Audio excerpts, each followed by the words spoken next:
Bamba-ke ekseni ngaphambi kokuba uphume emsebenzini uqala usuku lwakho esikoleni ekseni bamba sengiyavala. Ngivumela ngikhulume nawe namhlanje ngevesi elilodwa nje kuphela bese uqala usuku lwakho incwadi Samuel wokuqala chapter 17 verse 45.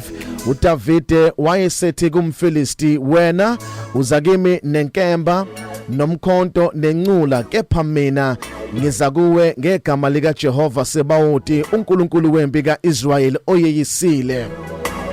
Nanti verse namhlanje kuseni ngicela ukunikeza uqale ngalusuku. uDavide wathi kumFilisti, wena uza kimi nenkemba nomkhonto nencula, kepha mina ngiza kuwe ngegama lika Jehova.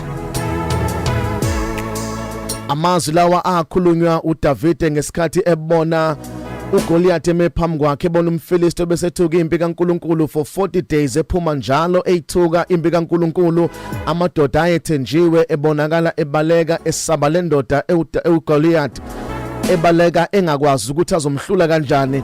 Wafika lo mfana omncane ngoba impendulo kaIsrayeli yayilele kuDavide, kodwa bengazi ukuthi impendulo yabilele kuDavide.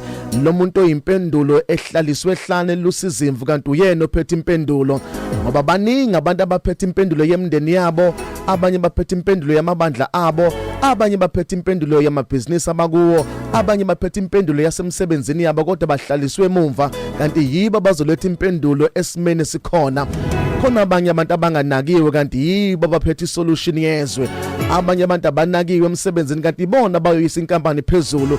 Abanye abanakiwe emakhaya, kanti ibona baphethe impendulo yekhaya. uDavide kwakuthiwa kalusizimvu ehlala ehlane, kanti uyena wayezokhulula uIsrayeli.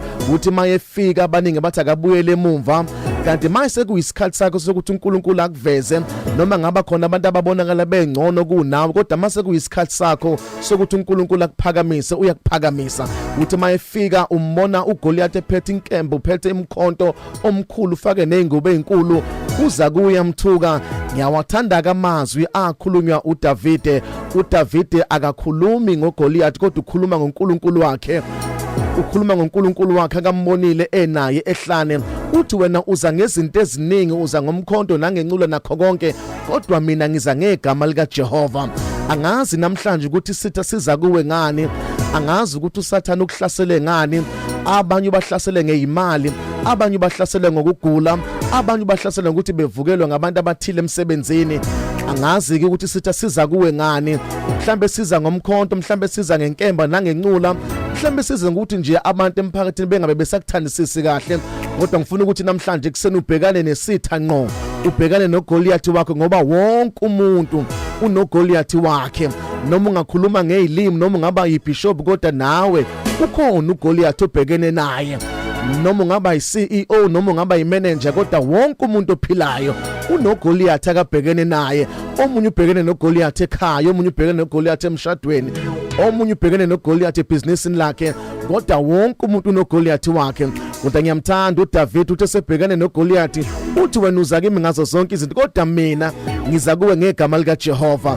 Awuvuke namhlanje kuseni ubhekane nesimo sakho, uthi wena simo sami ngiza kuwe ngegama lika Jehova. Wena simo sibhekene nami ekhaya, ngiza kuwe ngegama lika Jehova. Nina amadimoni adla imali yabantwana bami, ngiza kuwe ngegama lika Jehova.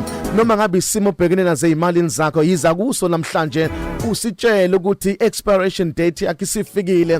Namhlanje lwamanqamo ngizokunqoba, ngiza kuwe ngegama lika Jehova. Ngeke ungahlule mangeke ngafika ngegama lika Jehova. Sho njalo uDavide uthi wena Goliath uza kimi ngezinto eziningi, kodwa mina into engiyiphethe igama lika Jehova. Vuka ke namhlanje kuseni uyithatha ungabusakhala, usule inyembezi zakho ume ngeenyawo, uthi simo sami namhlanje lamanqamo ngiyokunqoba, ngiza kuwena ngegama lika Jehova. Igama lami nguPhumlani ngwakaNkwanya nesibongo. You are blessed, you are favored, and you are set apart. Good morning, Mega Grace Nation.